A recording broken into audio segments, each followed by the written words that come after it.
오늘은 5과예요. 약속을 이루시는 만왕의 왕 이렇게 제목이 달려 있습니다.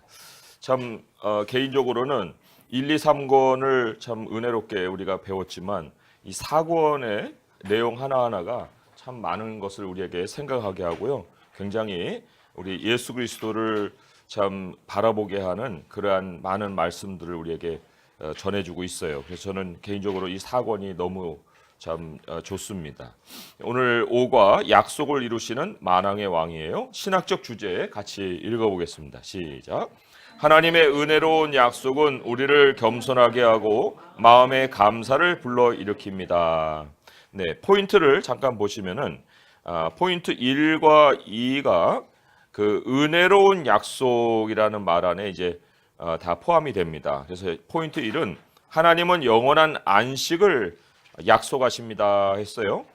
그래서 그 영원한 안식을 약속하셨다 했을 때 은혜로운 약속에 포함이 되고요. 또 두 번째 포인트는 하나님은 영원한 집을 세울 것을 약속하십니다. 그래서 영원한 집에 대한 약속, 그것도 은혜로운 약속이고요. 그리고 마지막은 이제 우리는 하나님의 약속에 감사와 겸손으로 응답해야 합니다 했어요. 그것은 신학적 주제 뒷쪽에 겸손하게 하고 마음의 감사를 불러일으킵니다 하는 거에 포인트 3이 연결되어 있습니다. 자, 제가 도입 부분을 읽어볼게요. 영어권에서 가장 골치 아픈 단어 중 하나가 충분히입니다. 많은 사람이 충분히 잘 지냈는지, 충분히 열심히 일했는지, 충분히 가족을 사랑했는지 서로 궁금해합니다. 이제는 하나님과의 관계에까지 이 단어를 덧붙여 씀으로써 상황을 복잡하게 만들고 있습니다. 도대체 얼만큼 해야 하나님께 충분할까요? 믿음의 여정에서 피곤함을 느낀 적이 있습니까? 어떤 때에 기진맥진 탈진한 듯 느껴졌습니까? 우리가 믿음의 여정뿐만 아니라 어떤 모든 일에서도 정말 해도 끝이 없을 때, 그럴 때 이제 기진맥진하고 피곤함을 느껴요. 그런데 이 신앙에 대해서도 그것이 우리에게 무언가를 요구하고 그 요구를 우리가 달성해야 된다는 그러한 개념으로 신앙생활을 하게 되면 그것이 이제 율법의 요구라고 볼 수 있는데 거기에 이제 우리가 피곤함으로 굉장히 지칠 수 있어요. 아니 또 지치는 것이 당연하기도 합니다. 그래서 이 신앙이 일이 돼 버리면 거기에 따라서 이제 그 결과가 바로 피곤함으로 이루어지기도 하죠. 그런데 또 그 피곤함으로 그 이어지기 전에 사람들이 여기에서 좀 맛을 보면 율법의 요구에 이제 맛을 보면은 좀 다른 측면들도 이제 그 생겨나기도 합니다. 두 가지 정도를 우리가 생각해 볼 수 있는데 자기 자랑이 생겨날 수도 있고요. 그 다음에 이제 다른 사람의 이제 사람들의 인정, 사람들의 인정을 바라는 어떤 그 마음이 생길 수도 있습니다. 그런데 이제 이 자랑도 사실 교회에서 통하진 않아요. 오히려 참 그 특별한 사람, 독특한 사람, 그리고는 아직 진리를 알지 못하는 사람, 이런 이제 그런 걸 사람이 모르니까 자랑을 하지만 대부분의 사람들은 이제 그걸 참아주고 있는 상황이죠. 그러니까 이것도 결국 수그러듭니다. 또 사람들의 인정을 바라요. 자랑과 함께 인정을 바라지만 그러나 또 밖에서는 통하는데 하나님 백성 안에서는 또 이게 그렇게 통하지도 않아요. 그래서 이것도 사그라듭니다. 그러니까 결국은 신앙을 일로 생각하면 처음에 잘 뭔가 되는 것 같고 자기가 자리가 높아지는 것 같지만 결국은 피곤함으로 치달을 수밖에 없다. 우리가 하나님이 우리를 의롭게 해주셨다. 하나님과 이 연결성이잖아요. 의라는 거는 이제 항상 그 연결성으로 생각을 하셔야 되는데 하나님이 우리와 연결해 주시고 하나님 우리와 만나 주시고 우리가 하나님과 동행하고 소통할 수 있는 그 의의가 일에서 나온 게 아니라는 겁니다. 일에서 나오는 것이 아니고 로마서에 보게 되면은 일한 것이 없을지라도 의롭다 하시는 일을 믿는 일을 하나님이 우리에게 그 칭찬하시고 인정해 주시는 말씀이 나와요. 로마서 그 4장의 말씀을 한번 가서 보겠습니다. 로마서 4장. 그래서 참 이게 내 문제가 아닌 것 같지만 완전하게 우리가 생각이 정리가 안 되면 부분적으로라도 이 일을 통한 신앙이 우리에게 굉장한 그 피곤함을 가져다 주는 거예요. 4장 5절의 말씀 244쪽에 있습니다. 네, 한번 같이 읽어볼게요. 시작. 이를 아니할지라도 경건하지 아니한 자를 의롭다 하시는 이를 믿는 자에게는 그의 믿음을 의로 여기시나니. 네, 여기 참 사람이 깨달을 원리가 여기 아주 일목요연하게 잘 표현이 되어 나오죠. 하나님이 인정해 주시는 것은 일이 아니고 믿음이라는 거예요. 하나님을 절대적으로 기대고 의지하고 또 바라보고 이런 것을 그 주님이 우리에게 원하신다는 겁니다. 사실 우리가 신앙의 여정이라고 생각할 때 신앙의 여정의 처음 시작이 이제 시작점이 그죠? 네. 거듭남이잖아요. 그러면 거듭남은 뭐 아기가 엄마 뱃속에서 뭐 스스로 의지를 갖고 의식을 갖고 뭐 커는 것도 아니잖아요. 이 거듭남은 전적으로 하나님의 그 은혜고 하나님의 역사예요. 하나님이 일하신 일이에요. 신앙이 이렇게 시작한 거예요. 신앙의 시작이. 그러면 신앙의 여정이라고 얘기했는데 이 여정은 그럼 뭐냐? 이 여정은 모든 것이 다 하나님의 은혜예요. 은혜. 이 전체가. 그렇잖아요? 아니 은혜가 아닌 게 어디 있어요? 모든 은혜라 말씀하잖아요. 모든 은혜. 모든 은혜라는 것은 뭐 우리가 필요할 때만 그것을 메워주는 그런 정도가 아니라 이 은혜 안에 많은 요소들이 있단 말입니다. 건강이 있어요. 그다음에 나의 재능이 있어요. 또 모든 관계가 있습니다. 그리고 또 그 재능만 아니라 또 지혜의 부분도 있죠. 그리고 하나님이 이 모든 것을 사용하셔서 기회를 주셔야 하는 것도 있고요. 그러니까 이 모든 은혜가 다 물려서 인생 여정이 지속이 되는 거예요. 그리고 마지막에 도달해서 하나님이 우리에게 주시는 그 마지막 선물이 구원이잖아요. 거듭남이 구원이에요. 그러나 완성은 또 마지막에 되는 거예요. 우리가 하늘나라 들어가는 그 순간이 또 구원이잖아요. 그러니까 거듭남에서도 또 모든 여정에서도 마지막에서도 아니 하나님이 안 하시는 일이 뭐 있어요? 우리는 신앙의 여정이라는 거는 일로 채워지는 것이 아니라 하나님의 손길로 채워지는 거예요. 그런데 우리가 여기서 뭐를 더 합니까? 그러니까 매번 열리는 길을 따라가는 것이 더 필요하고 또 그렇게 따라가는 것이 믿음인데 그것을 우리가 일로 다 대체해버리면 이제 피곤함을 우리가 견뎌낼 수가 없다 할 수 있어요. 그래서 기본은 신앙 여정의 기본은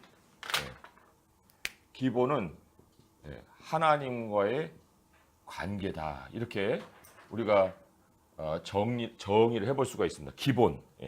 이게 기본이 어떤 일에 대한 성과가 아니라 하나님과의 관계. 그거를 이제 성경은 믿음이라 이렇게도 얘기를 하죠. 그래서 우리가 이것을 절대로 잊어서는 안 됩니다. 오늘 과외에서 사실 이 등식을 계속 강조를 하고 더 깊이 가르치고 있습니다. 그래서 지금까지도 그렇게 살아온 줄로 믿는데요. 앞으로는 정말 더 모든 분야에 1%의 예외도 없이 정말 이러한 하나님과의 관계 속에서 우리가 살아갈 수 있어야 됩니다. 자, 그러면 제가 또 읽어보겠습니다. 다윗이 하나님께 집을 지어 드리려고 한 것은 하나님을 위해 좀 더 많은 일을 하고 싶은 그의 열망 때문이었습니다. 하지만 그는 곧 하나님의 생각은 그와 다르다는 것을 알게 되었습니다. 하나님의 계획은 다윗이 무언가를 하는 것이 아니라 주시는 것을 받아들이는 것이었습니다. 주시는 것을 받아들이는 것. 사실 근데 이거를 못해요. 주어지는 상황을 우리가 마땅치도 않게 생각할 뿐만 아니라 때로는 거부하기도 하고 나의 방식을 고집하기도 해서 그래서 굉장히 어려움을 겪는 거예요. 그러니까 주시는 것을 받아들이는 것입니다. 우리는 이를 통해 세상을 향한 하나님의 마음을 엿볼 수가 있습니다 했어요. 이 세션에서 하는 거는 같이 한 목소리 읽어보겠습니다. 시작. 이 세션에서 우리는 하나님이 아브라함에게 하신 언약을 이제 다윗에게 재확인하고 확장하시는 것을 보게 될 것입니다. 하나님은 다윗에게 그의 원수들을 멸하여 평안히 살게 하며 그의 후손 중 한 명을 통해 영원한 집을 짓겠다고 약속하셨습니다. 하나님의 변함없으신 약속에 다윗은 감사와 겸손으로 응답했습니다. 이것은 모든 믿는 자가 신실하신 하나님께 마땅히 취해야 할 태도입니다. 네, 포인트 1 같이 읽어볼게요. 시작. 하나님은 영원한 안식을 약속하셨습니다. 네, 이 안식의 개념을 잘 정리하시기 바랍니다. 참 이게 안식이 우리가 한 번도 사실은 제대로 맛본 일이 없어요. 안식. 이게 상상이 안 가는 일이거든요. 우리 하나님 나라에 가면 안식한다는데 우리는 이 손에서 일을 못 놓잖아요. 그런데 이게 손에서 일을 놓는 순간이 있다라는 거. 이게 뭐 죽어서가 아니라 그 삶으로 삶에 우리가 여태까지 익숙해 왔던 그 삶의 여러 가지 방식을 내려놓는다? 그러면 어떻게 사는가? 그러나 그게 이제 하나님이 앞으로 우리에게 주실 삶의 모양이라고 할 때 참 이 안식의 개념을 다시 한번 우리가 여기서 정리를 하고 또 우리도 그것을 부분으로는 맛보고 살고 있다는 걸 좀 알 필요가 있습니다. 자, 제가 문단을 읽어볼게요. 사무엘하 7장에서 우리는 다윗이 이스라엘의 왕으로 자리를 잡고 부하게 사는 모습을 보게 됩니다. 다윗은 궁전 발코니에서 하나님을 모시는 성막을 내려다보다가 해지고 낡은 것을 발견하고 하나님께 아름다운 새 집을 지어드리기로 결심합니다. 그러나 하나님은 언뜻 관대해 보이는 그의 결심을 뒤집는 것으로 응답하셨습니다. 다윗의 계획을 받아들이는 대신 하나님이 자기 계획을 말씀하신 것입니다. 자, 본문을 한 목소리로 같이 읽어주시기 바랍니다. 시작. 그러므로 이제 내 종 다윗에게 이와 같이 말하라. 만군의 여호와께서 이와 같이 말씀하시기를 내가 너를 목장 곧 양을 들에서 데려다가 내 백성 이스라엘의 주권자로 삼고 내가 가는 모든 곳에서 내가 너와 함께 있어 내 모든 원수를 내 앞에서 멸하였으니 땅에서 위대한 자들의 이름같이 내 이름을 위대하게 만들어주리라. 주라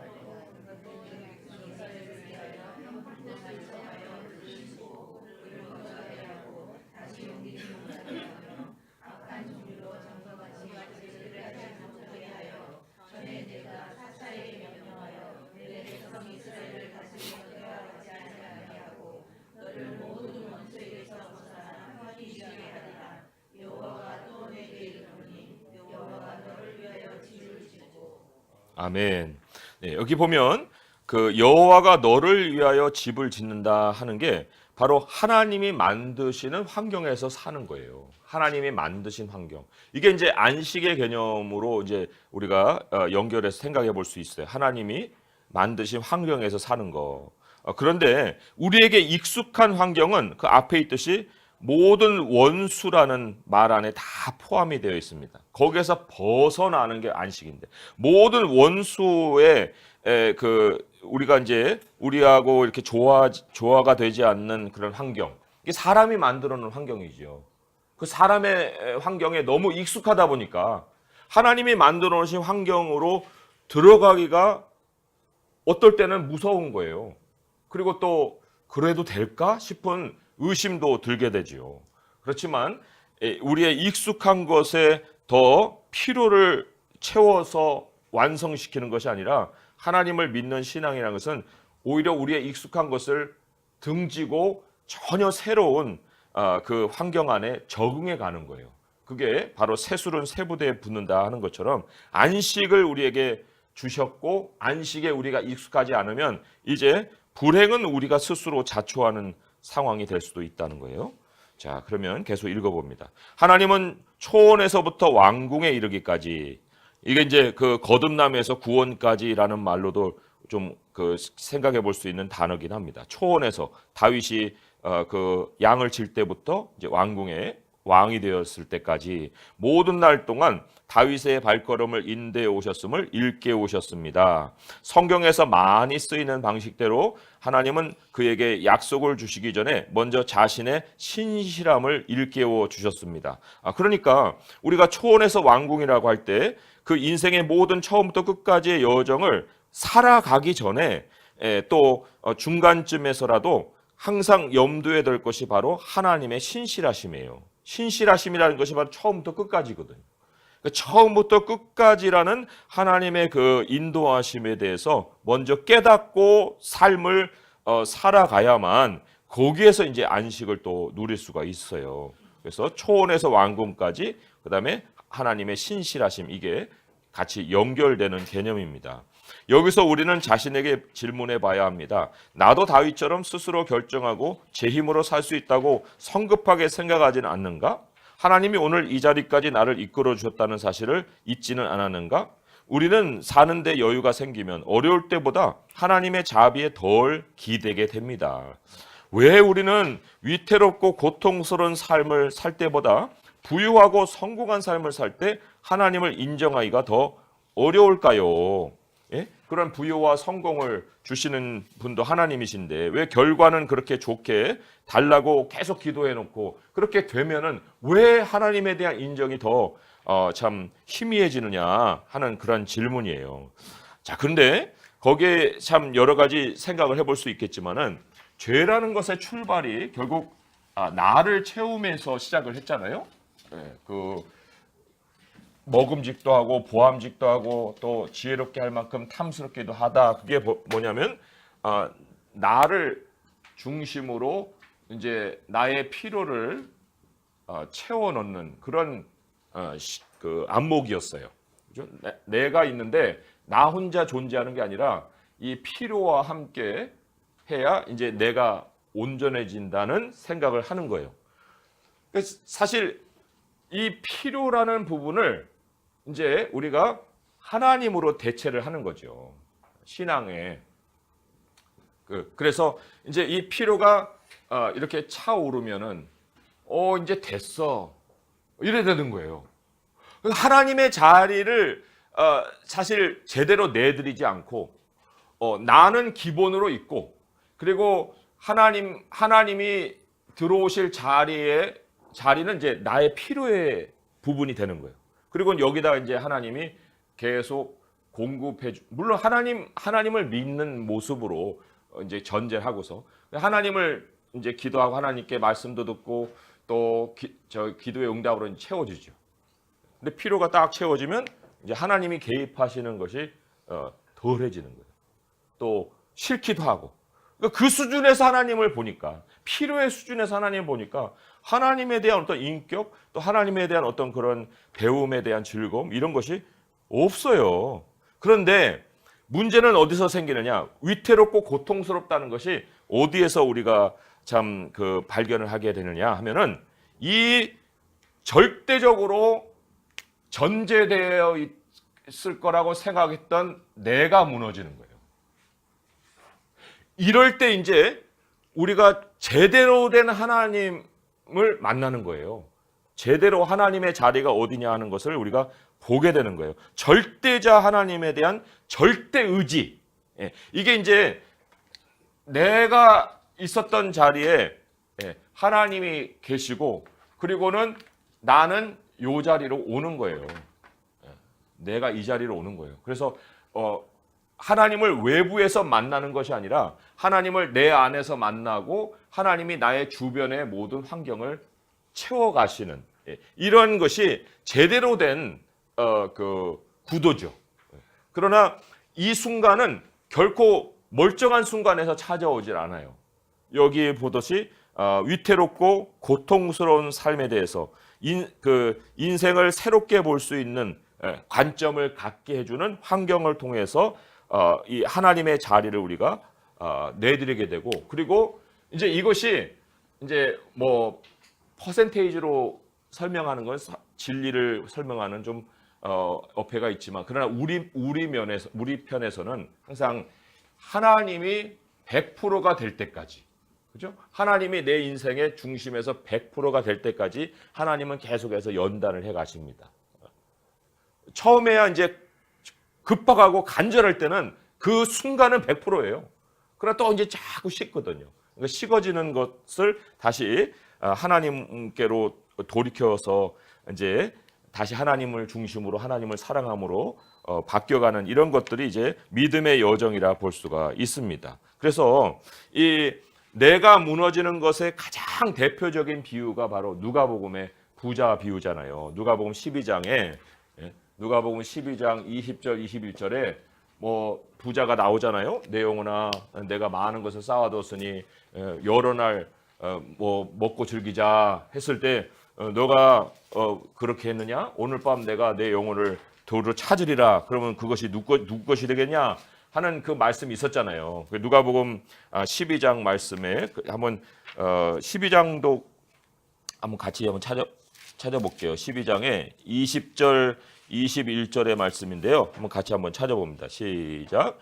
하나님은 이르시되 어리석은 자여 오늘 밤에 내 영혼을 도로 찾으리니 그러면 내 준비한 것이 누구의 것이 되겠느냐 하셨으니 자기를 위하여 재물을 쌓아두고 하나님께 대하여 부요하지 못한 자가 이와 같으니라. 네, 그러니까 이게 자기를 위하여 재물을 쌓는 것은 결국 아까 구도, 나가 중심이고 필요를 채워가는 그런 구도 속에서 하나님을 바라본 것과 그리고는 이렇게 이제 변화되는 하나님이 중심이고 그리고 내가 하나님과 동행하는 그러한 모양으로 이제 가지 않는 그 끝까지 가지 못하는 사람을 일컬어서 이렇게 비유로 말씀을 해주셨다는 겁니다.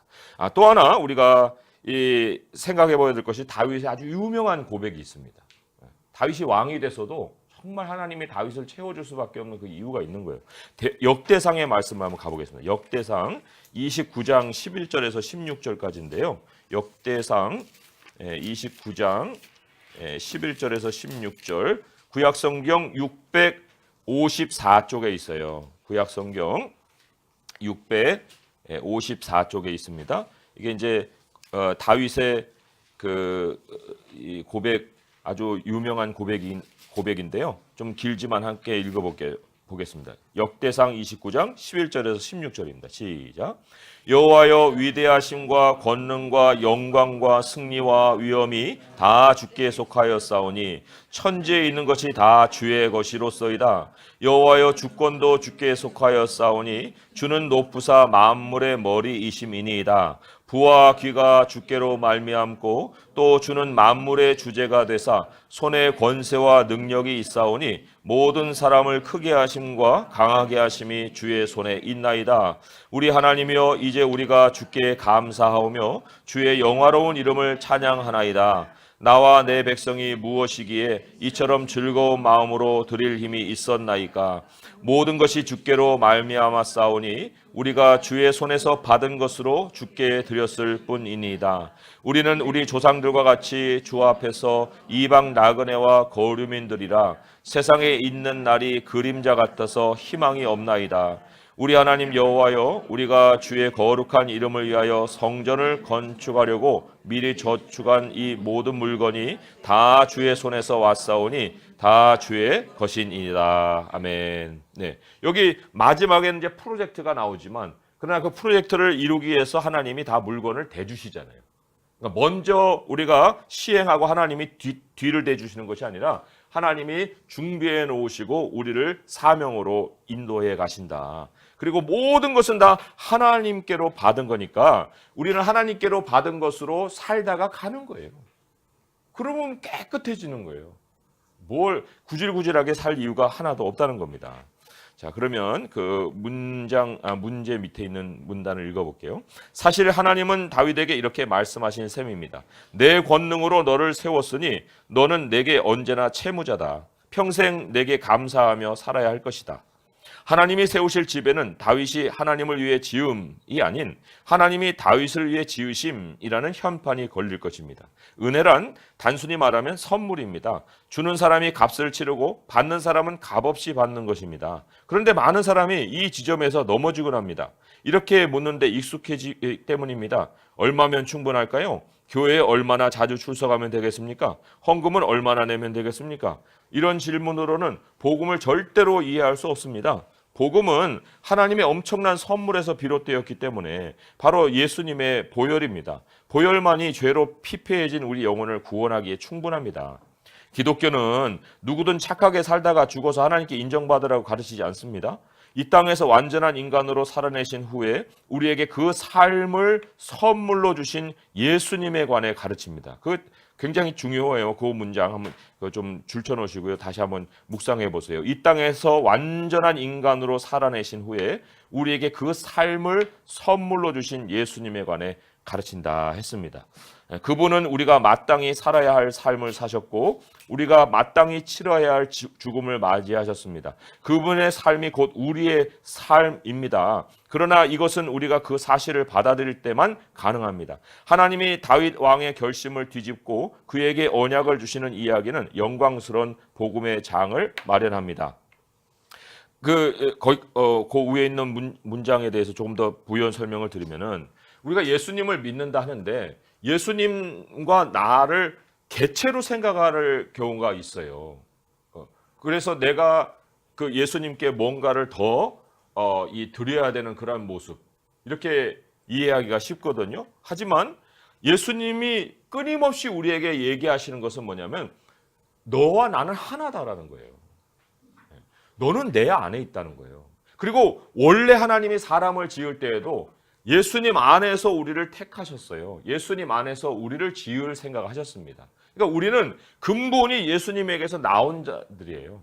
그러나 나왔지만 스스로 떨어져 나왔기 때문에 하나인 것을 잊어버린 거예요. 그러나 근본으로 돌아가면은 예수님과 우리는 하나예요. 그래서 예수님이 이 땅에서 모든 삶을 사셨잖아요.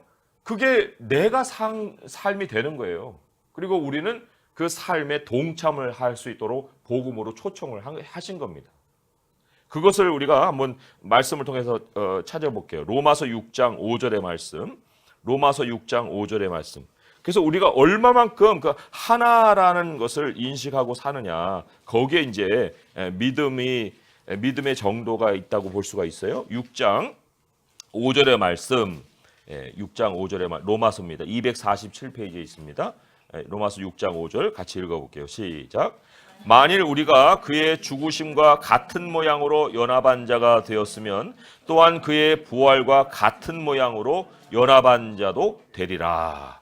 같은 모양 계속 나오잖아요. 그러니까 예수님이 홀로 죽으신 것이 아니에요. 우리를 다 대신하여서 돌아가셨고 또 우리를 대신하여서 살아나셨고 우리는 이제 그분 안에서 모든 것을 누리는 삶이 된다. 그렇게 얘기를 합니다. 더 놀라운 거는요. 우리가 여기에서 예수님과 함께 죽었어요. 그래서 그 말세라는 그 종에도 이제 읽어보시면 알겠지만은 우리가 이 땅에서 죽었다는 거예요. 자, 죽었다는 거는 생명이 이 땅에 있어요, 없어요? 없어요. 그럼 우리 생명 어디로 가버린가? 예수님이 지금 어디 가셨습니까? 하늘나라에 가 있잖아요. 그러니까 우리는 우리의 이 겉모양을 갖고 나는 여기서 살고 있어. 그렇지만 예수님이 우리를 대신해서 죽었기 때문에 우리도 죽은 거고 예수님이 부활해서 그 나라에 가 계시기 때문에 우리의 생명도 지금 땅에서 찾을 것이 아니라 우리의 생명이 이미 하늘에 가 있어요.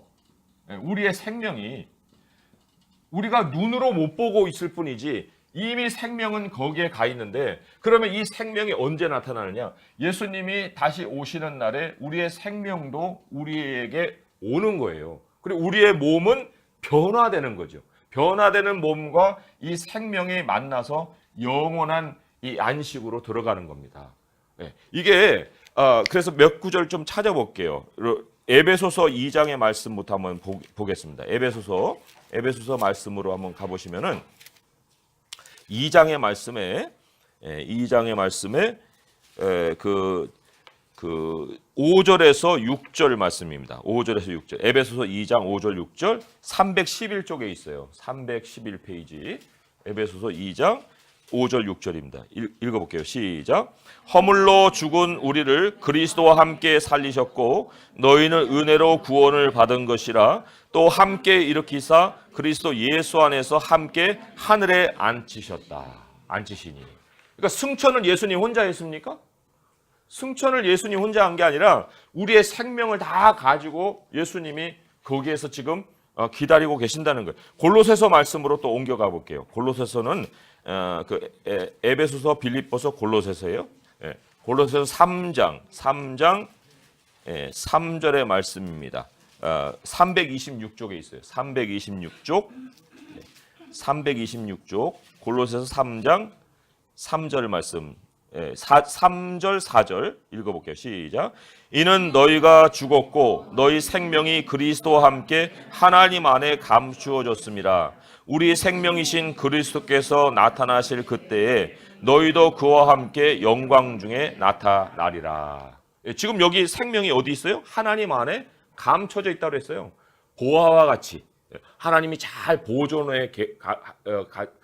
보존하고 계십니다. 그리고는 그것이 예수님과 함께 우리에게 찾아오는 거예요. 그래서 우리가 예수 그리스도의 사람이 된 사람에게 사라지는 것이 있습니다. 뭐예요?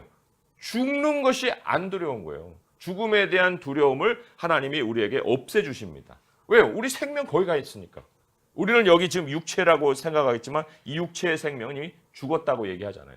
죽은 거를 또 죽는 것이 뭐 이렇게 두렵습니까? 그래서도 우리가 위의 것을 찾으라 하는 것은 그날이 올 것을 고대하고 살아라. 너희의 진짜 삶이라는 건 아직 시작도 안 했고 거기에 가서 찾아볼 것이다. 그래서 이 우리의 피로를 채우고 육체를 채우고 여기서 뭐 만지작거릴 거 가지고 뭐 삶이니 인생이니 얘기해봐야 아무 소용이 없다는 거예요.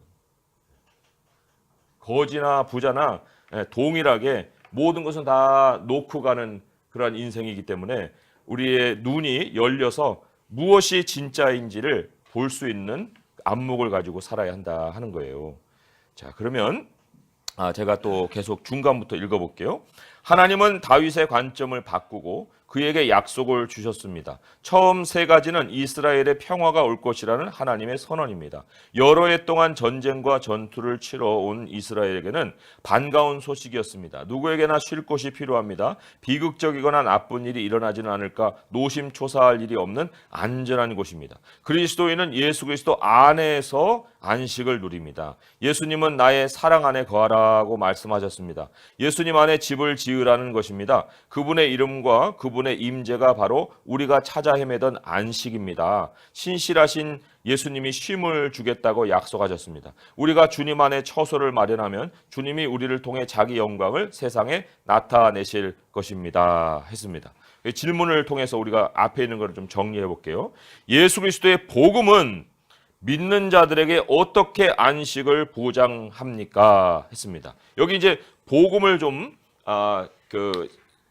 단순하게 정리를 해보면은 예수님과 함께예요. 우리가 잃어버렸던 현실에 대한 깨달음이죠. 원래 예수님과 함께 했었는데 그걸 잊어버렸어요. 그랬는데 다시 그걸 일깨워준 것이 복음이에요. 너희들은 혼자가 아니야. 예수님과 함께야. 그래서 이제 예수님과 함께 우리가 돌아와야 되는데 예수님과 함께라는 삶으로 이제 살아가야 되는데 거기에 대해서 안식과 연결을 시켜본다는 거예요. 그러면 듣기는 좋아요. 그러나 나는 아직 쉼이 없어요. 그럼 왜 쉼이 없을까? 내 마음이 왜 아직도 불안하고 두려울까? 이런 거를 우리가 생각해 볼 때 예수님이 우리에게 어떻게 초청하셨는가? 마태복음을 한번 가보겠습니다. 마태복음 11장 28절에서 30절의 말씀이에요. 마태복음 11장 28절에서 30절의 말씀이죠. 같이 한번 읽어보겠습니다. 시작. 수고하고 무거운 짐진 자들아 다 내게로 오라. 내가 너희를 쉬게 하리라. 나는 마음이 온유하고 겸손하니 나의 멍에를 메고 내게 배우라. 그리하면 너의 마음이 쉼을 얻으리니 이는 내 멍에는 쉽고 내 짐은 가벼움이라 하시니라. 네. 이 성경이 우리에게 가르치는 게 이게 멍에가요. 옛날에 이제 이렇게 이제 소 위에다가 소가 이렇게 있고 여기 또 소 한 마리가 또 있어요. 그래서 이 멍에를 지어주고 같이 끄는 거예요. 같이 한 마리가 끄지 않습니다. 한 쌍이 끌어요. 그러니까 예수님이 우리에게 무엇을 가르쳐 주시려 하느냐? 너 내게로 와서 나하고 동행하는 법을 배워라. 동행하는 법. 이 동행하는 법을 배우지 않으니까 거기에서 쉼이 없는 거예요. 성경을 그냥 하나님은 나를 도와주시는 정도의 외부 어떤 도움으로 취급을 하고 내가 모든 걸 이렇게 해 나가다가 필요하면 하나님을 찾으니 이게 쉼이 있을 수가 있나요?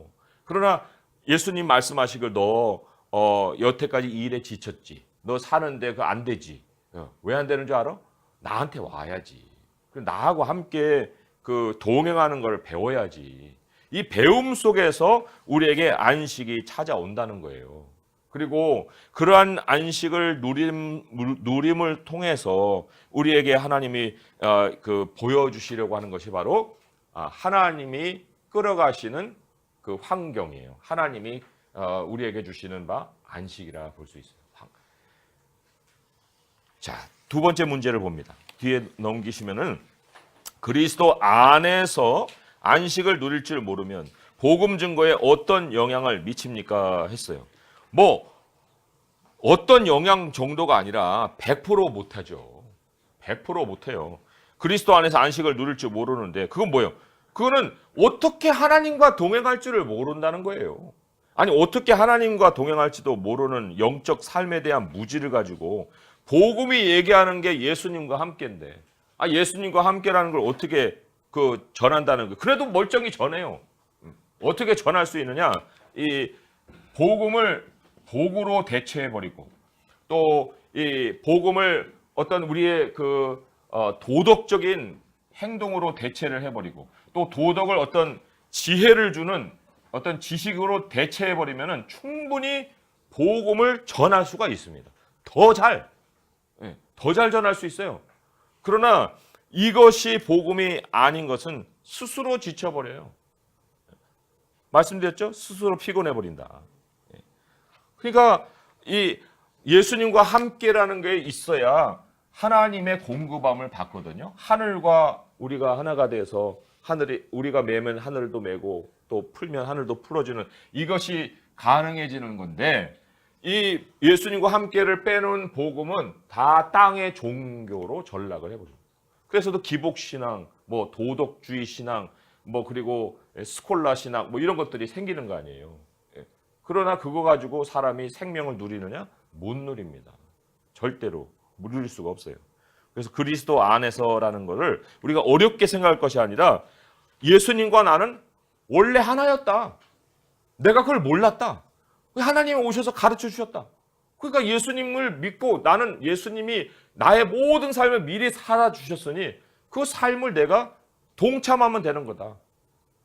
이렇게 우리가 정리를 하고서 그 나머지 것들은 하나씩 구체적으로 배워가는 거예요. 세세한 것들은. 자, 그래서 이제 두 번째 이 제목이 중요하죠. 하나님은 영원한 집을 세울 것을 약속하셨다. 네, 본문을 같이 읽어주시기 바랍니다. 시작.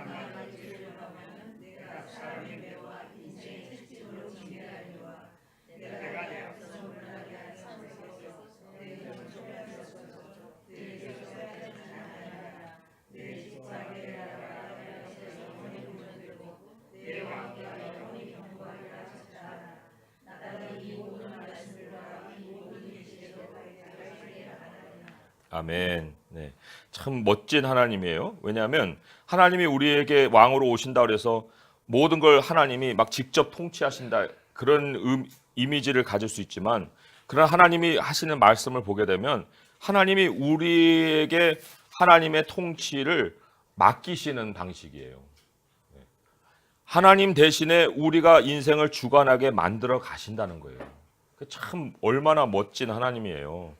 그러니까 참 그런 걸 생각해 볼 때 하나님을 믿고 의지하고 살아간다는 것이 결코 멍에를 정말 무거운 멍에를 지는 것은 아니다 할 수 있어요. 문단을 읽어봅니다.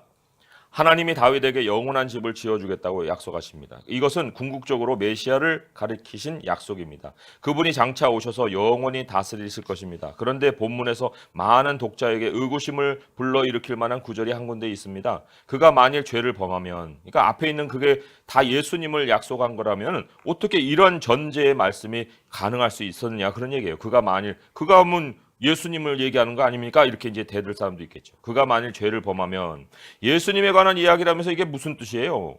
예수님은 죄를 모르시는 분 아닙니까? 성경의 예언은 대부분 중의적입니다. 직접적인 의미가 있는가 하면 궁극적인 의미도 있습니다. 물론 두 가지 의미를 분별해서 보는 것은 어려운 일이지만 그것들은 엄연히 별개의 것입니다. 멀리서 산맥을 바라본다고 생각해 보십시오. 처음에는 두 개의 봉우리가 붙어 있는 것처럼 보이지만 가까이 다가갈수록 그 둘 사이가 수십 킬로미터나 떨어져 있음을 알게 될 것입니다. 이 예언의 즉각적인 성취는 다윗의 아들 솔로몬입니다. 안식이란 뜻의 이름을 가진 솔로몬은 여러 면에서 약속의 성취로 볼 수 있습니다. 그의 통치로 이스라엘 전역에 안식이 찾아오고 성전도 지어질 것입니다. 그러나 그는 몇 가지 아주 어리석은 일을 저지르게 됩니다. 본문에서 하나님이 언급하신 사울의 버금가는 어리석은 행동들입니다. 예를 들어 그는 후궁을 700명이나 두고 우상을 숭배하게 될 것입니다. 그럼에도 불구하고 하나님은 약속을 지키시는 분이시므로 그에게서 왕국을 완전히 빼앗지는 않으실 것입니다. 그러나 이 예언이 궁극적으로 가리키는 것은 솔로몬 너머에 있는 다른 왕입니다. 바로 예수님입니다. 예수님은 영원히 견고할 다윗 왕국의 후손이십니다. 또한 참된 성전을 세우실 후손이십니다. 인간의 손으로 짓는 건물이 아닌 자기 몸으로 세우시는 성전입니다. 승천하신 후에는 그분의 성령을 보내어 주의 백성인 우리로 하여금 하나님의 성전이 되게 하실 것입니다. 솔로몬과 달리 예수님은 사람의 매와 인생의 채찍으로 징계받으실 필요가 없는 분입니다. 그러나 우리의 죄악 때문에 채찍에 맞으시고 그로 인해 우리가 나음을 받게 될 것입니다. 다윗의 참된 후손 되시는 주님이 하나님의 참된 성전을 세우시고 하나님이 자기 백성과 더불어 영원토록 거하시게 할 겁니다. 또한 그분은 단지 다윗의 자손만이 아닙니다. 하나님의 아들이신 그분이 이 땅에 하나님 백성을 위해 홀로 구원을 완성하실 것입니다. 이것을 꼭 기억하십시오. 하나님이 친히 자기 집을 지으시되 스스로 그 약속하신 집이 되실 것입니다. 예수님 안에서 하나님이 마침내 약속을 성취하실 것입니다. 그래서 집이 바로 예수님 자신이었다는 거고요. 하나님이 사람인 다윗을 통해 다스리겠다고 약속하신 것이 왜 중요합니까? 했는데요. 아까 잠시 설명을 드렸지만은 하나님이 직접 통치하셔서 막 불과 같은 모습으로 나타나셨을 수도 있을 텐데, 그런데 우리의 모습이 되어서 통치를 하신다는 거예요. 우리의 모습이 되어서 이 사람인 다윗을 통해 다스리겠다고 하신 말씀이 결국은 우리의 모습이 되어 통치하실 하나님을 우리에게 소개해주고 있어요. 그리고 디모데전서 2장의 말씀 굉장히 우리가 낯설게도 느껴질 수 있는, 왜냐하면 그렇게 표현된 것이 거의 없거든요. 그런데 거기에 굉장히 중요한 용어가 하나 나와요. 디모데전서 2장 5절에서 6절의 말씀이에요. 신약성경 338쪽에 있습니다. 338쪽에 있습니다. 디모데전서 2장 5절에서 6절입니다. 자, 읽어볼게요. 시작. 하나님은 한 분이시오 또 하나님과 사람 사이에 중보자도 한 분이시니 곧 사람이신 그리스도 예수라. 그가 모든 사람을 위하여 자기를 대속물로 주셨으니 기약이 이르러 주신 증거니라. 네, 여기 어떤 용어였냐면요, 사람이신 그리스도 예수라 하는 이 용어예요. 그런데 왜 사람이라고 소개를 했는가 하면은 하나님과 우리 사이에 중보자의 역할을 하셨기 때문에 그렇죠. 중보자라면 사실 하나님이신 예수라 할 수도 있고 사람이신 예수라 할 수도 있는데, 그런데 사람 되신 예수님에 대해서 더 소개를 하고 있는 이유는 우리의 모습이 되어서 하나님이 통치하시고 또 우리가 본받을 것이 너무나도 실제적이고 또 현실적이 되게 하시기 위해서라도 하나님의 통치는 결국 우리에게 찾아오셔서 보여주시고 우리 안에서 이루어 가시는 일이 된다, 그런 얘기입니다. 자, 그러면 그 두 번째 문제죠. 교회는 하나님의 성전으로서의 역할을 어떻게 수행합니까? 했습니다. 여기에 우리가 그 하나님의 성전이라 하는 그 표현이 세 번이나 나와요. 세 번이나 나오는데 이 우리와 관계에서요, 교회와 관계에서 하나는 개인적이고 두 개는 교회하고 연결되어 있습니다. 그런데 그 한번 다 찾아볼 의미가 있어요. 찾아볼 필요가 있는데요. 고린도전서 6장 15절에서 20절은 개인으로서의 성전입니다. 고린도전서 6장 15절에서 20절의 말씀이에요. 고린도전서 6장 270페이지에 있습니다. 270페이지. 고린도전서 6장 15에서 20 같이 읽어볼게요. 시작. 너희 몸이 그리스도의 지체인 줄을 알지 못하느냐? 내가 그리스도의 지체를 가지고 창녀의 지체를 만들겠느냐? 결코 그럴 수 없느니라. 창녀와 합하는 자는 그와 한 몸인 줄을 알지 못하느냐? 일러스되 둘이 한 육체가 된다 하셨나니 주와 합하는 자는 한 영이니라. 음행을 피하라. 사람이 범하는 죄마다 몸 밖에 있거니와 음행하는 자는 자기 몸에 죄를 범하느니라. 너희 몸은 너희가 하나님께로부터 받은 바 너희 가운데 계신 성령의 전인 줄을 알지 못하느냐. 너희는 너희 자신의 것이 아니라 값으로 산 것이 되었으니 그런즉 너희 몸으로 하나님께 영광을 돌리라. 네, 여기에 아주 강력하게 경고하시는 것이 음행이에요. 음행은 여기 이제 창녀에 대한 얘기가 나왔지만 그 모든 그 뿌리에는 바로 이 사탄의 미혹이 있고요. 그다음에 우상 숭배도 바로 음행으로 다루고 있습니다. 근데 음행이 엄청 이게 정말 우리가 피할 정도가 아니라 이렇게 해서는 안 되는 이유는 이 몸에 비밀이 있는 거예요. 사람이 이게 홀로가 아니라는 거죠. 홀로가 아니었어요. 원래 예수님 안에서 우리가 지어졌기 때문에 인간은 홀로가 될 수가 없어요. 누군가와의 연합인데 그런데 예수님과 연합을 하면 뭐가 되냐면 한 영이 됩니다. 우리가 영적인 존재잖아요. 사람이 육체는 벗어버릴 옷에 불과한 거고요. 영원한 나라에서 받는 새로운 몸도 영이고 또 우리가 살아가는 모든 그 삶이 또 영이고 다 예수님도 우리에게 성령으로 오시고 다 영이에요. 영. 그러나 우리가 이 예수님과 만난다는 것은 결국 예수님은 머리이고 우리가 예수님의 몸으로서 합쳐지는 이런 그래서 이게 사람이 되는 거예요. 사람.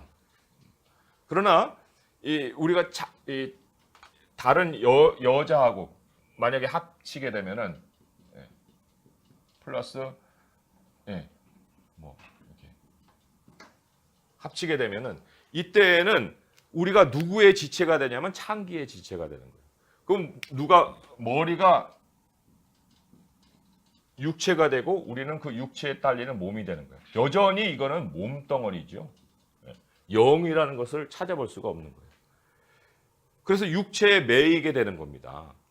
도무지 사람이 될 수가 없는 거예요. 사람은 몸과 머리가 합쳐서 사람이 되는 건데 이 육체가 머리가 되면 이건 진짜 머리가 아니라 이것도 몸이죠. 몸과 몸은 합쳐봐야 몸뚱아리밖에는 안 돌아다니지 못해요. 그래서 우리가 항상 그래서 조심해야 될 것이 뭐냐면 우리가 누구하고 이 관계를 하느냐. 특별히 그러니까 예수님과 100% 동행하지 못하는 그 1%, 2% 안에 결국은 사실 이런 요소들이 숨어 있는 거예요. 음행을 피하라 할 때 그게 내가 그런 여자하고 관계만 안 하면 되는 일이 아니고요. 그 음행을 피하라 하는 많은 영역에서 우리가 그리스도와 벨리알이 어떻게 하나가 되리요 하는 말씀이 있듯이 그런 연합하지 말아야 될 것들과 연합함으로 인해서 우리에게 더러움이 자꾸 묻어 나오는 거예요. 음행, 이 우상, 모든 영적인 하나님의 영이 아닌 모든 것들은 다 더러움을 가지고 있거든요. 그 더러움 때문에 우리가 고통을 당하는 거예요. 그래서도 정말 예수님과 하나됨으로 인해서 거룩함이 우리의 삶을 지켜내게 하는 것이 첫 번째 우리 개인으로서 지켜가야 될 모습이고요. 교회로서는 고린도전 3장으로 한번 가보세요.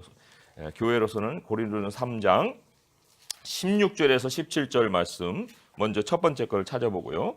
한번 읽어봅니다. 3장 16, 17입니다. 시작. 너희는 너희가 하나님의 성전인 것과 하나님의 성령이 너희 안에 계시는 것을 알지 못하느냐.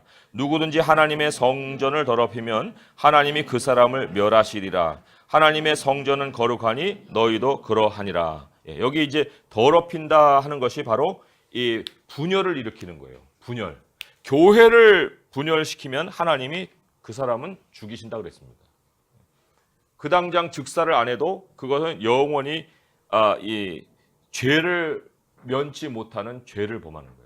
성령을 회방하는 죄라고 했잖아요. 그런 것처럼 교회를 두 개로 짜게 낸다든지 이렇게 되는 것은 결국 하나님이 그걸 기억하시고 그 사람을 멸할 이유가 되는 아주 엄청난 죄예요. 성전을 더럽힌다는. 그게 반대적으로는 어떻게 얘기하냐면은 에베소서 말씀이에요. 에베소서 2장 21절에서 22절이죠. 에베소서 2장 21절에서 22절입니다. 312페이지에 있어요. 312페이지 에베소서 2장 에베소서 2장 21절에서 22절입니다. 여기에 보면 굉장히 안에서라는 말이 4번이나 반복이 되는데요. 한번 같이 읽어볼게요. 21, 22입니다. 시작.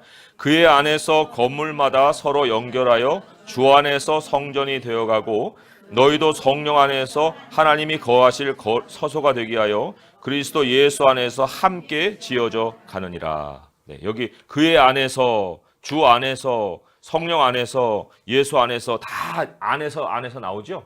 네, 그게 바로 동행이에요. 동행. 예수님과의 동행 속에서 이 서로 연결이 된다.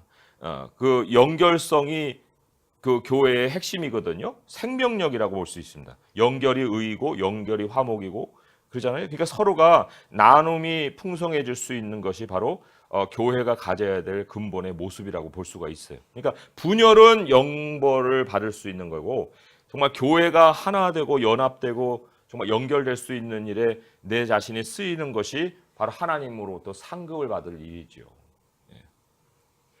그래서 성전으로서의 역할을 어떻게 수행합니까 했는데 그것은 바로 잃어버린 백성들이 정말 하나님을 찾을 수 있고 또 서로에 대한 잃어버린 사랑을 회복할 수 있는 그러한 역할을 해야 돼요. 교회가. 그 안에서라고 하는 그 역할을 우리 하나님이 교회에다가 맡기셨어요. 예수님을 눈으로는 못 보지만 교회 안에서 예수님의 몸된 성전을 맛볼 수 있게 해주셨다는 겁니다. 그래서도 왜 우리 이 이야기는 다 알죠. 예수님이 성전을 청소하셨을 때 왜 청소하셨어요?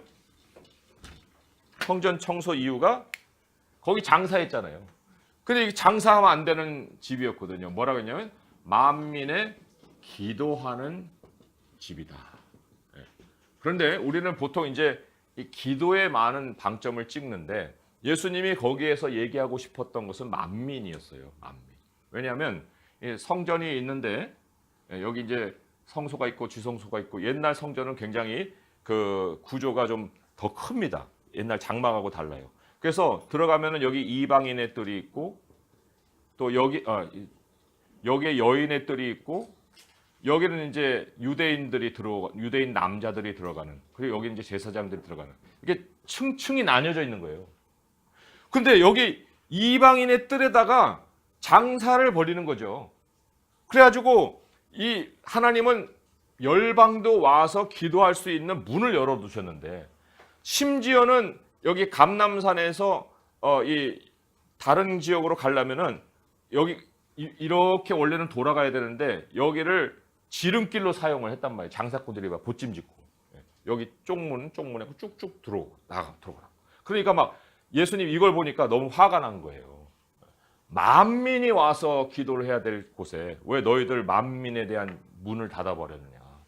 열방이 와서 하나님께 기도를 드려야 되지 않느냐. 이제 이거를 얘기한 거거든요. 그러니까 교회의 역할이라고 하는 것은 뭐냐면 여기 와서 다 하나님의 백성으로 하나 되는 거예요.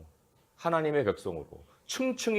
층층시야로 세상은 사람을 나누고 계급으로 나누고 피부색으로 나누고 다 나눴지만 하나님께로 나오는 길만큼은 하나님이 다 열어두셨는데 왜 이 사람들 있어야 될 자리를 너희들이 차지해가지고 거기다 장사판을 벌였냐. 만민이 와서 기도할 수 있게 해줘야 되냐 하지 않느냐 이 얘기를 하신 거거든요. 그러니까 교회의 역할은 뭐냐면 교회에 딱 들어와서는 호칭이 바뀌어야 됩니다. 제가 이민교회 했었던 얘기를 몇 차례 드렸지만은 집사님도 아니고 장로님도 아니면 이제 뭐로 바뀌냐면은 이제 외부에서 부르는 호칭으로 바뀌어요. 부장님, 사장님, 교수님, 박사님. 제가 그래서 박사님, 교수님 하지 마세요. 거기 왜냐하면 대학원이 있는데 굉장히 유명한 공대예요. 그래가지고 다 박사예요. 다 박사. 연구 박사, 뭐 주재원 박사, 다 박사. 그래가지고 마땅한 것이 없는 분들은 다 박사님으로 통합니다. 박사님. 그래서 제가 하도 그냥 화가 나가지고 그런 얘기를 했어요. 아유, 당신들 박사예요? 나는 석사입니다. 석사. 그러니까 신석사님 부르세요. 그러라고 했어요. 신석사님. 어울리지도 않겠죠. 누가 석사를 학위로도 쳐줍니까? 그렇지만 결국은 학위로 부르는 거 아니에요. 김 박사님, 이 박사님 했으니까 당신들이 그렇게 부르려면 저 신석사님 하십시오. 목사님 하지 말고. 근데 이제 그런 얘기가 그게 부드럽게 들렸겠습니까? 저거 뭐야? 왜 또 시비를 거는 거야? 뭐 이렇게 이제 했겠죠. 하지만 아무튼 제가 호칭을 바꿔보려고 얼마나 노력을 했는지 몰라요. 여기 와서는 형제자매 혹은 하나님이 주신 귀한 직분이 있으니 그 직분이 아닌 다른 걸로 부르지 맙시다 했는데 이게 통하질 않습니다. 통하질 않아요. 그게 참 하나님의 말씀을 우리가 따르는 백성으로서 그게 정말 얼마나 불순종인지 몰라요.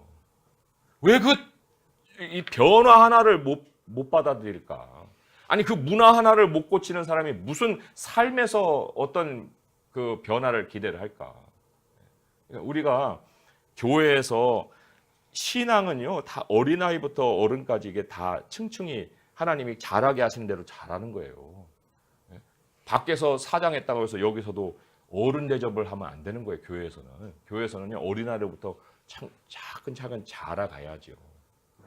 그래서도 제가 참 보면은 교회에서 뭐 특강 같은 거 할 때 그 사람의 신앙의 정도가 어느 정도인지 참 의심갈 만한 사람을 늘 특강의 강사로 세우는데 유명세는 있어서 강사로 세우지만 그 사람이 정말 그 분야에 그것을 기독교적인 관점으로 볼 수 있는 충분한 훈련과 정말 그 가치관의 변화가 있어서 그 자리에 서느냐.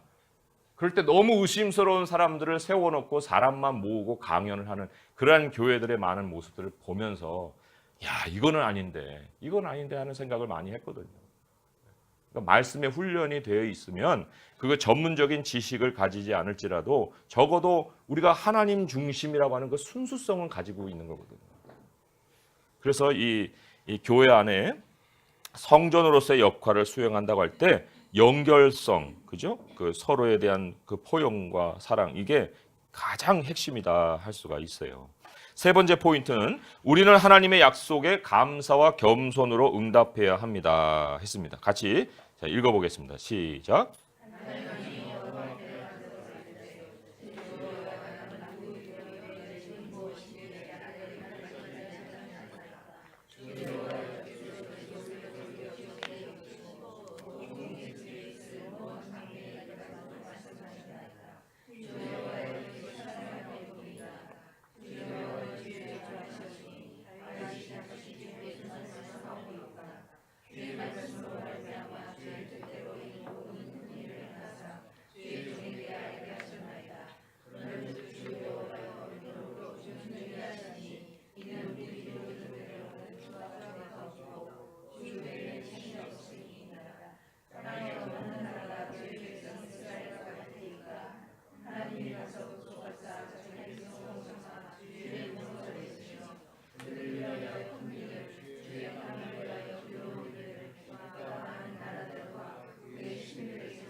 아멘. 이것이 구원의 열쇠입니다. 하나님께 얼마나 드리면 충분할까요? 하고 묻는 것은 잘못된 출발입니다. 우리는 구원이란 하나님이 이미 행하신 일을 아는 데서 시작된다는 것을 알아야 합니다. 이게 이제 뒤에 바로 그 감사라는 단어의 뜻이에요. 하나님이 이미 행하신 일을 아는 거, 하나님을 기억하는 거, 이게 감사예요. 그죠? 그것을 알면 하나님을 경외할 수밖에 없을 것입니다. 그렇습니다. 그리스도께서 하신 일을 알고 믿으면 하나님을 위해서 일하고 싶어질 것입니다. 그러나 무슨 일을 하든지 하나님이 우리를 위해 하신 일에 오로지 감사하는 마음으로 해야 합니다. 우리는 세상 사람들이 그리스도인을 보면서 이 사람들이 대단한 일을 해냈군, 하나님을 정말로 사랑하는 모양이야? 라고 말해주기를 기대합니다. 그러나 본문이 우리에게 가르쳐 주듯이 세상 사람들이 우리의 증거를 듣거나 보고 이렇게 말할 수 있게 해야 합니다. 와, 하나님이 인간을 위해 이렇게 대단한 일을 하셨단 말이야? 네, 질문이죠. 하나님이 일하고 계신 것이 모든 사람에게 자명했던 어떤 활동에 참여한 적이 있습니까? 네, 그것은 당신 삶에 어떤 영향을 미쳤습니까? 했습니다. 자, 참 아쉽고 또 안타깝게도 사람들이 잘 어떤 일을 해야 하고 있는 그런 일 속에서 이 사람들의 삶에 어떤 영향력을 미쳤다라고 생각을 하기가 쉬워요. 우리가 뭔가를 잘 해내는 거예요. 그래서도 이제 이게 큰 영향력이 됐겠구나 그런 생각을 하겠지만 그런 어떤 잘된 일만 우리에게 일어나는 것이 아니잖아요. 우리에게 장애물이 닥치고 또 어려움이 닥치고 또 고난이 닥칠 때도 있는데, 그러면 그런 일에 대해서는 하나님이 자신의 모습을 드러내지 않을까요? 아우, 제가 저렇게 실패했어. 아우, 나는 꿍꿍 숨어야지. 그렇게 하나님이 숨어 계십니까? 그렇지 않아요. 오히려 우리의 능력의 한계에 부딪힐 때, 어떤 장애물에 부딪힐 때, 그럴 때 우리는 아무것도 할 수 없었던 상황 속에 하나님이 무언가를 해주심으로 인해서 하나님이 영광을 받으시는 일이 그 성경이 얘기하는 바 우리 이 영향력이라는 거예요. 뭐가 잘 되는 것이 세상도 다 잘 되면 다 주목해요. 회사 잘 크면 주목하고 매출이 늘어나면 다 주목하게 돼 있어요. 그러면 그 주목 속에 과연 하나님이라는 존재가 과연 얼마나 있겠는가 하는 거죠. 그래서 참 우리가 하나님이 우리에게 어떤 일을 정말 대단하게 하실 수 있도록 할 수 있으려면은 우리가 철저히 하나님 앞에 낮아질 수 있어야 되고, 오히려 우리들이 어려움을 겪는 것조차도 하나님이 일하실 수 있는 기회로 드려야 할 수 있다. 시편 말씀 한번 보겠습니다. 시편의 말씀에 두 가지 말씀을 한번 찾아볼 텐데요. 하나는 시편 126편이에요. 시편 126편에 1절에서 3절까지 한번 보겠습니다. 시편 126편 1절에서 3절까지예요. 같이 읽어봅니다. 시작. 여호와께서 시온의 포로를 돌려보내실 때 우리는 꿈꾸는 것 같았도다. 그때 우리 입에는 웃음이 가득하고 우리 혀에는 찬양이 찼었도다. 그때 문 나라 가운데서 말하기를 여호와께서 그들을 위하여 큰 일을 행하셨다 하였도다. 여호와께서 우리를 위하여 큰 일을 행하셨으니 우리는 기쁘도다. 네, 그 밑에도 계속 이어지는데요. 울며 씨를 뿌리는 그런 상황, 굉장히 고통스러운 상황, 빠져나올 수 없는 상황, 올무를 스스로는 끌어볼 수 없는 상황, 그런 상황에 꿈꾸는 것 같은 일이 일어나는 거예요. 그런 일이 일어날 때 이 2절에 보니까 문나라 사람들이 말을 하잖아요. 여호와께서 그들을 위해서 큰 일을 행하셨다고. 다 망해가는 사람인 것 같은데 망하지 않고 일어서는 그 모습을 보면서 야, 하나님이 살아계시네, 이런 고백을 할 수 있다는 거예요. 이 119편으로 한번 더 넘어갑니다. 하나님이 언제 일하시느냐? 일하실 때가 있어요. 일하실 때가 있는데 119편 126절의 말씀이 126절 119편 126절의 말씀이에요. 한번 읽어봅니다. 시작. 그들이 주의 법을 폐하여 싸우니 지금은 여호와께서 일하실 때이니이다. 네. 이 속뜻을 말씀을 드리면은 하나님의 백성은요, 크리스천은 사실 진리가 모든 거의 기준이에요. 그렇지 않게 살기 때문에 타협이 참 우리를 힘들게 하지만 그리스도인의 삶의 중심엔 진리인데 세상은 이렇게 사는 것을 보면서 바보스럽다고 하죠. 바보스럽다. 어떻게 그러고 사냐? 그리고는 세상뿐만 아니라 지금 시편 119편이 벌어지는 모든 상황은 교회 내의 상황입니다. 하나님 백성 안에서의 삶이에요. 그리고는 그러니까 이 세상의 때가 묻은 다른 그리스도인들이겠죠. 그리고는 뭐라고 하냐면 진리를 버려요. 패한다 그죠? 패한다는 것은 결국 다른 방식을 택하는 거예요. 이 방식으로 살아야 돼. 예. 그리고는 뭐 예를 들어서 95%가 다 이 방식을 택하고 5%의 소수만 그래도 하나님인데, 그래도 하나님이 행하시는데, 예. 이렇게 말을 하고 이제 지낸다 생각해 보세요. 그러면 하나님이 이때는 어떤 때냐면 하나님이 일을 하실 때라고 그랬습니다. 너네들 다 틀려. 얘가 맞아. 라는 것을 입증시켜 주실 상황이 된 거예요. 그래서 모든 사람이 주의 법을 폐하려고 할 때 진리를 지키는 사람을 통해서 하나님의 살아계심을 보이시려고 하나님 이때가 주님이 일하실 때입니다 라고 기도를 한다는 거죠. 그리고 그렇게 기도를 하는 사람의 삶 속에 하나님이 반드시 역사를 하십니다. 그러니까 거의 뭐 죽음에 이르는 상황까지 갈 수도 있지만 끝까지 하나님을 의지하는 사람에게는 하나님이 그 큰 일을 행하신다는 거예요. 꿈꾸는 것 같은 일이 일어난다는 겁니다. 도무지 불가능한 일이 우리에게 현실로 펼쳐지는 거예요. 그 맛을 우리가 알 때에 야 이게 바로 신앙이구나. 그거를 이제 한두 번 겪으면은 하나님을 우리는 절대로 버릴 수가 없죠. 하나님 외에 다른 것과 타협을 할 수가 없지요. 두 번째 질문입니다. 어떤 면에서 그 특별한 활동이 두드러졌습니까? 했는데 126편 다음에 그 경험을 하고 난 다음에 127절, 128절 함께 같이 묶어서 읽어볼게요. 126절부터 8절까지입니다. 시작. 그들이 주의 법을 폐하였사오니 지금은 여호와께서 일하실 때니이다. 그러므로 내가 주의 계명들을 금 곧 순금보다 더 사랑하나이다. 그러므로 내가 범사의 모든 주의 법도들을 바르게 여기고 모든 거짓 행위를 미워하나이다. 그렇잖아요. 이 경험을 한번 하고 나면 야 금도 필요 없다. 이게 아무것도 아니네. 재물이 아무것도 아니네.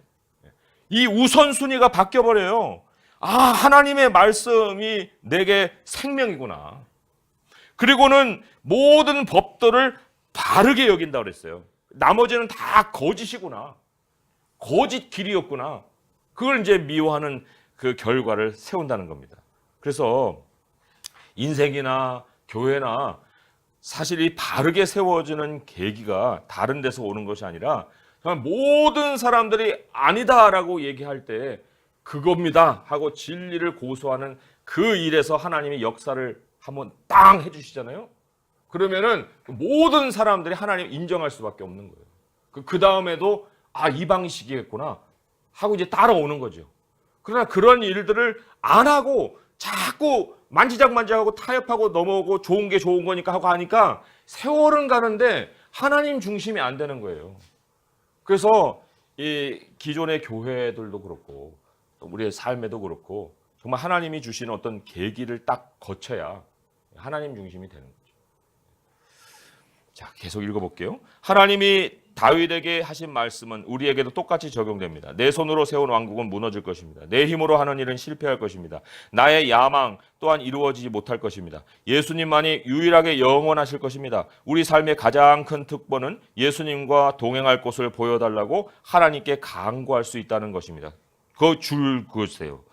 우리 삶의 가장 큰 특권은 예수님과 동행할 곳을 보여달라고 하나님께 간구할 수 있다는 것인데 이것을 성경이 뭐라고 표현했냐면요. 앞에 66페이지로 가보세요. 66페이지 가보시면 밑에 본문에 위에서 네 번째 줄에 19절에 이것이 사람의 법이다라는 이 사람의 법이 나옵니다.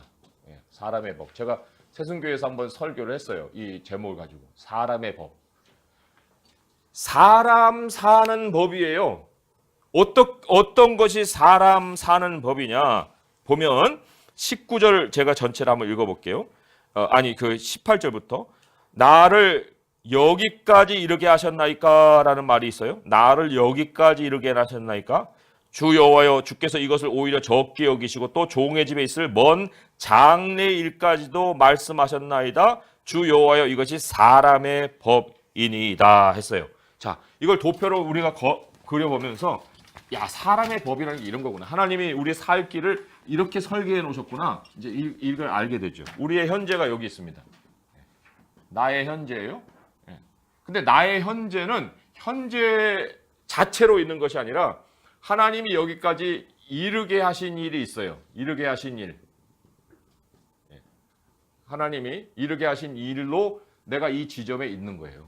그렇지만 사람은 멈출 수가 없어요. 또 가야 합니다. 어떻게 왔는지 사람들이 사실 돌아보면서 하나님을 생각을 하는지 못할지라도, 그러나 나의 현재가 여기까지 있는 모든 배후에는 하나님이 이르게 하신 일이 있는 거예요. 깨닫든 못 깨닫든. 그러나 현 시점에서는 어떻게 살아가야 할까 할 것을 하나님이 미래에 대한 일을 가르쳐 주신다는 겁니다. 알려주신다. 우리를 섭리로 인도해 오시고 우리를 앞으로 살아갈 미래를 미리 알려주시는 것.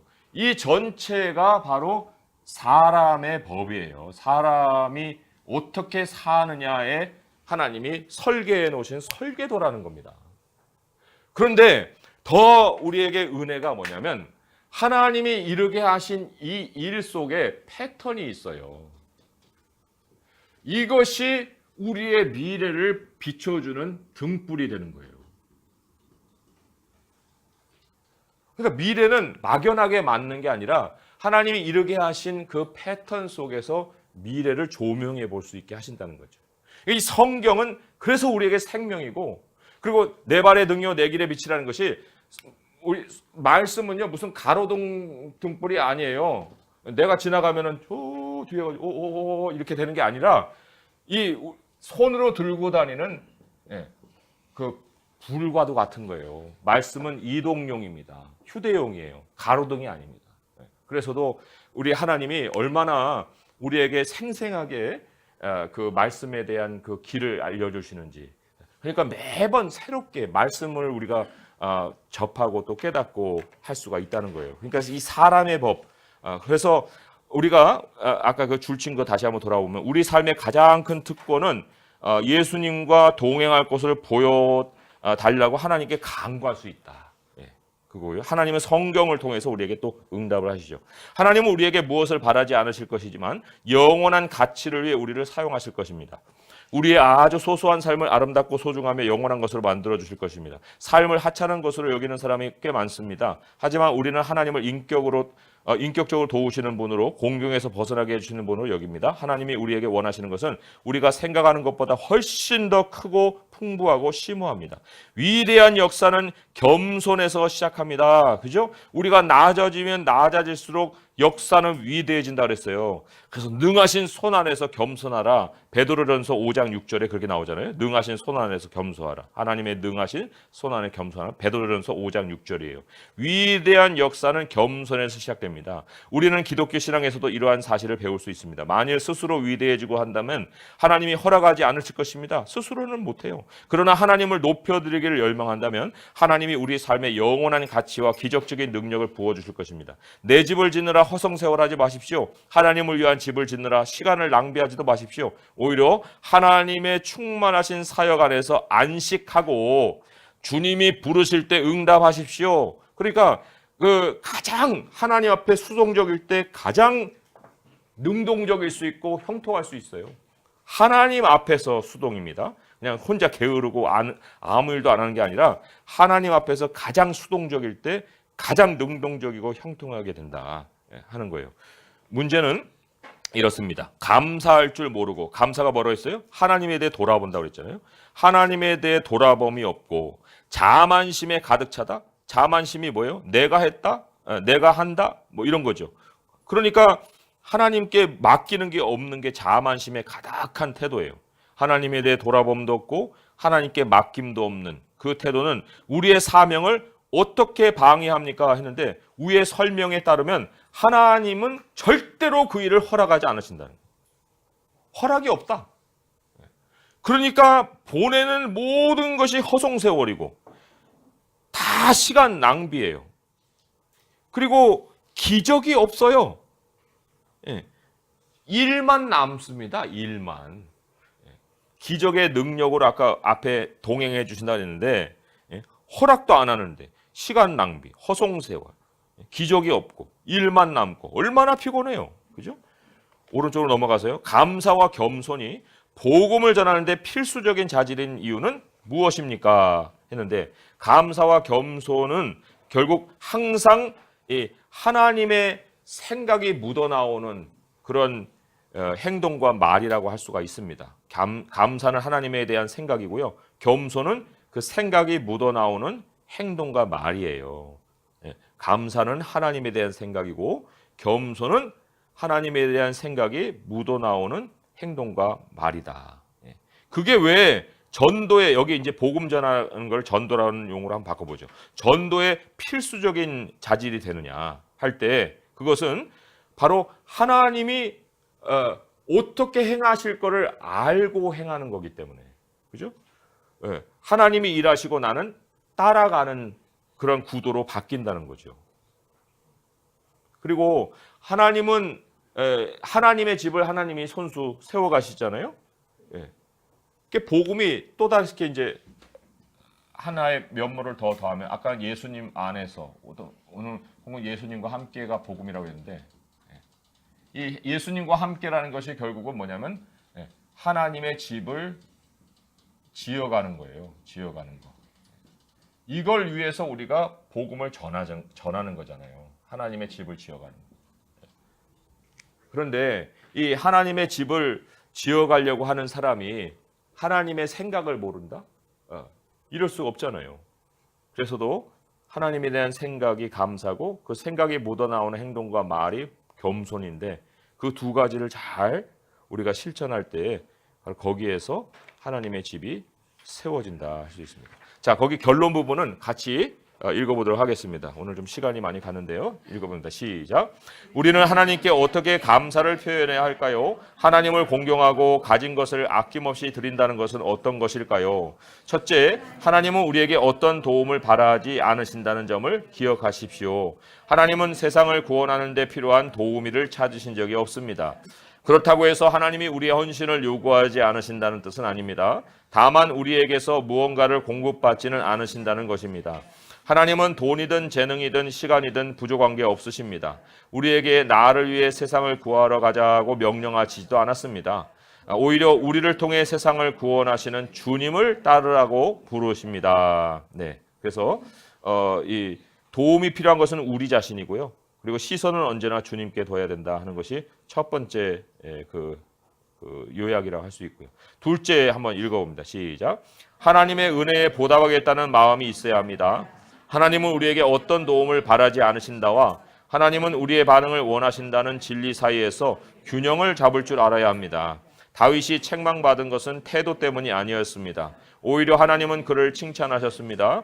네가 내 이름을 위하여 성전을 건축할 마음이 있으니 이 마음이 내게 있는 것이 좋도다. 다윗은 하나님을 매수하려고 하지 않았습니다. 그는 단지 자신을 향한 하나님의 위대하신 사랑에 보답하는 일을 하고 싶었을 뿐입니다. 하나님이 우리에게 도움을 바라지 않으신다고 해서 모든 시간과 돈을 자기 마음대로 쓸 수 있다고 생각한다면 하나님을 제대로 만난 적이 없다는 것을 증명하는 것입니다. 자, 셋째도 읽어갑니다. 셋째, 하나님께 헌신하며 그분이 명령하신 것을 행해야 합니다.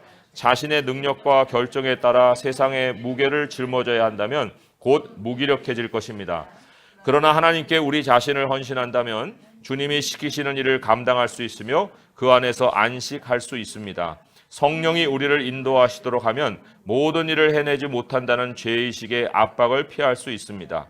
그리고 세상 일로 갈갈이 찢기지 않고 주님이 인도하시는 하나님의 일에 몸을 던질 수 있습니다. 그래서 안식이 없는 건 사명이 아닙니다. 절대로 아닙니다. 안식이 없는 건 사명이 아니에요. 하나님 안에서 안식할 수 있어야 그게 바로 바른 사명을 감당하고 있다고 볼 수가 있어요. 자, 그리스도와의 연결 읽어볼게요. 시작. 하나님은 다윗에게 그에게서 장차 이스라엘의 왕들이 나오고 그의 나라가 영원할 것이라고 약속하셨습니다. 하나님은 예수님을 다윗의 후손으로 보내심으로써 그 약속을 지키셨습니다.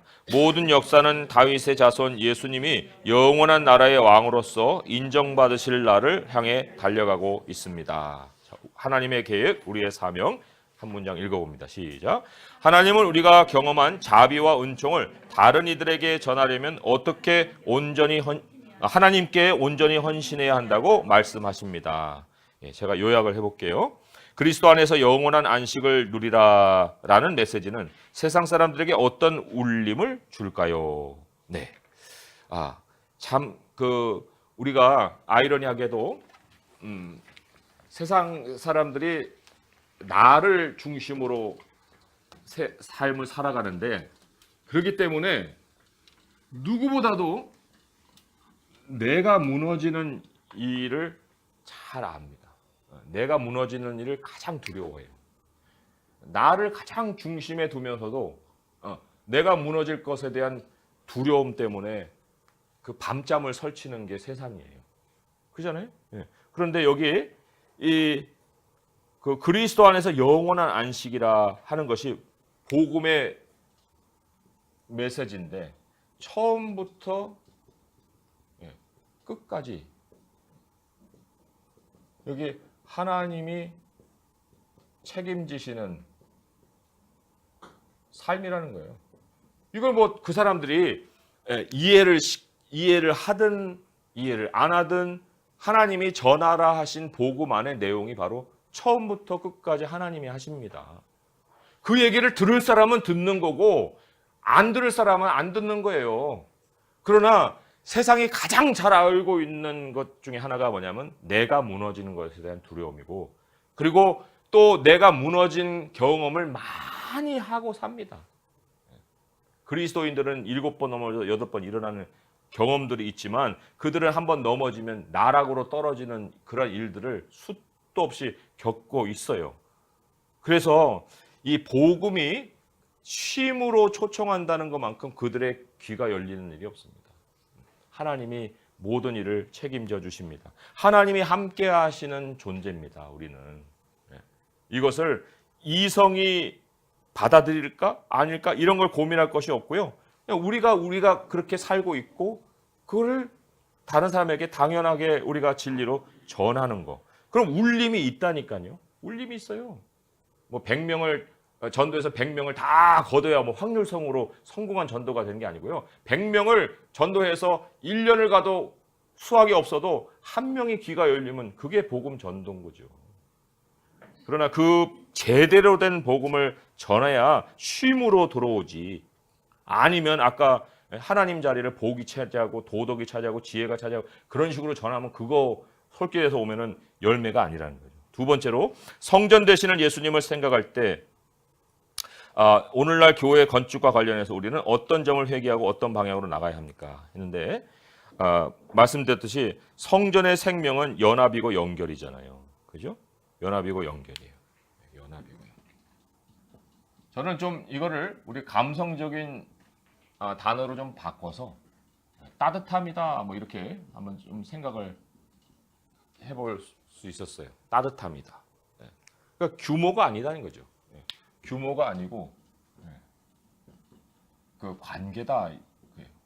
그러면 이거를 우리가 아는데 어떤 방향으로 나가야 되느냐. 이렇지 못한 것을 회개를 하지만 그러면 이제 우리가 이제 생각을 이렇게 늘 해봐야 되죠. 어떻게 하면 성도들이 더 가까워질 수 있지? 어떻게 하면은 더 나눌 수 있을까? 어떻게 하면 소외되는 부류가 교회에서 없을 수 있을까? 그리고 또 쉼이라는 것에 있어서 어떻게 하면 우리가 함께 예수님의 말씀을 배울 수 있을까? 이런 질문들을 끊임없이 던질 수 있어야 됩니다. 그럴 때에 우리에게 그 이제 현재 시점도 있고 또 기존의 교회도 있고 하지만은 그리스도의 몸을 자라게 하는 거, 이거에 다시 우리의 그 생각을 바꿔야 됩니다. 교회를 키우는 게 아니고요. 교회를 키우는 게 아니고 그리스도의 몸을 자라게 한다. 자라게 한다. 그 제가 그 유치원 비유를 지난번에 했는지 기억이 안 나는데요. 유치원을 개원을 했습니다. 그러면 유치원이 커간다는 게 무슨 뜻이에요? 유치원이 커간다? 사업적으로 하면은 50명 모이는 애들이 100명이 늘어나는 거겠죠. 그러면 큰 거죠. 그렇지만 유치원을 조직으로 키우면 그렇게 되는 건데 유치원에 아이들을 키운다는 거는 그렇게 숫자 갖고 안 되는 거예요. 애들은 세월이 걸려요. 5살에서 6살 되지 5살에서 8살 되는 없어요. 그러니까 이 그리스도의 몸을 자라게 한다는 것은 바로 유치원의 아이가 자라듯이 세월을 따라서 이렇게 성장해 가는 걸 하는 거예요. 사업적인 눈으로 보는 게 아니라. 그러니까 교회를 키운다고 할 때 그런 아이를 양육하는 모습을 생각해 본다고 하면은 어떻게 하면 더 정서적으로 안정이 될까? 어떻게 하면 더 친구가 잘 생길 수 있을까? 어떻게 하면 정말 부모 마음을 전달할 수 있을까? 이런 것들을 고민하는 게 그 교육기관에서 해야 될 일이고 교회가 또 해야 될 일이라는 거죠. 그래서 그런 방향으로 그래서 이제 규모가 큰 교회들은 정말 결단하고 100명으로 알차게 정말 사람들과 함께 모여가지고 마지막 날을 바라보면서 서로가 돕고 하는 것이 낫지 10,000명 끼어안고 다 하면서 모든 많은 사람들이 다 방문자 같이 그런 그리스도인이 돼서는 안 되지요. 세 번째로는요. 예수님이 하신 일을 생각할 때 복음의 지역사회 전파에 대해 어떤 마음이 생겨납니까? 네. 예수님은 사람들이 잘하고 있는 일을 돕지 않았습니다. 어떤 사람 better life 그래갖고 자꾸 얘기를 하는데 멀쩡한 사람을 더 나은 사람 만드는 것이 복음이 아니에요. 멀쩡한 사람을 더 나은 사람 복음 만드는 게 아니라 정말 인생 망쳤다. 그런 생각하고 있는 사람들이 다시 서게 만드는 거. 이런 것이 예수님의 복음의 핵심 아니었어요? 사역의 핵심 아니었어요? 그럴 때 저는 이 지역사회 전파에 대해서 말씀드렸듯이 그 아이들과 괴리가 되어 있는 교회 또 어린아이를 키우는 그런 젊은 그 엄마 아빠들이 막 어떻게 해볼 수 없을 만큼 불안해하는 와가지고 예배를 드리지도 못하고 하지도 못하고 그냥 유아실 뱅뱅뱅 돌다가 그냥 가버리는 이런 상황 이런 것을 우리 이 교회에서 정말 그분들에게 예배할 수 있는 자리를 마련해 줘야 되지 않나 그런 생각을 했어요. 그래서 온 세대 예배 아이들이 정말 그 함께 마음 놓고 예배할 수 있는 그런 교회 그리고 함께 배워서 영혼의 쉼을 얻을 수 있는 교회 그리고 그 젊은 그런 부모들이 와서도 함께 마음 놓고 예배드릴 수 있는 그런 교회 그런 것 좀 구체적으로 생각을 해봤어요. 그래서 세대의 단절을 해결하는 교회가 되자 이런 그 생각을 해봤는데 각자 우리 성도님들도 또 그 섬기는 교회의 또 위치에서 이러한 그 고민들을 좀 해보시기 바랍니다. 우리 교회 지역 사회에서 어떻게 복음을 전할 수 있을까 하는 거죠. 하나님 아버지 감사합니다. 사람의 법을 세우시고 우리 하나님이 우리를 오늘까지 인도하여 주시고 또 앞으로도 하나님의 약속으로 이끌어 가실 것을 믿습니다. 우리가 우리 집을 짓느라 참 많은 세월을 허송세월하며 보내왔사오나 이제는 하나님이 하나님의 집을 지으시는 일에 우리가 같이 동참하여서 정말 이 세대의 방주를 짓는 일에 사역자로 사용하여 주실 줄 믿습니다. 아버지 하나님 우리가 다 이 땅에서 행하는 일들은 하나님이 다 기억하여 주시고 또 우리가 어떠한 일을 할지라도 영원한 것을 향하여서 할 수 있길 원하고 우리의 생명이 이미 하나님 나라에서 보관되어 있사오니 우리의 육체가 죽는 것에 두려워하지 않게 하시고 정말 그 나라 가는 것을 늘 사모하며 살게 하여 주옵소서. 하나님 특별히 우리에게 교회를 세우는 것을 맡기셨습니다. 아버지 우리가 서로 연결되어서 함께 서로 마음을 나누고 또 서로 돌봐주고 그리고 선행과 또 사랑을 통해서 이웃들에게 하나님의 큰 일을 전하는 것 그것을 하나님이 우리에게 맡기셨는데 우리의 향기를 돌아보게 하시고 정말 그리스도 안에서 우리가 살아가고 있는지 돌아보게 하시고 우리가 행하려 했던 모든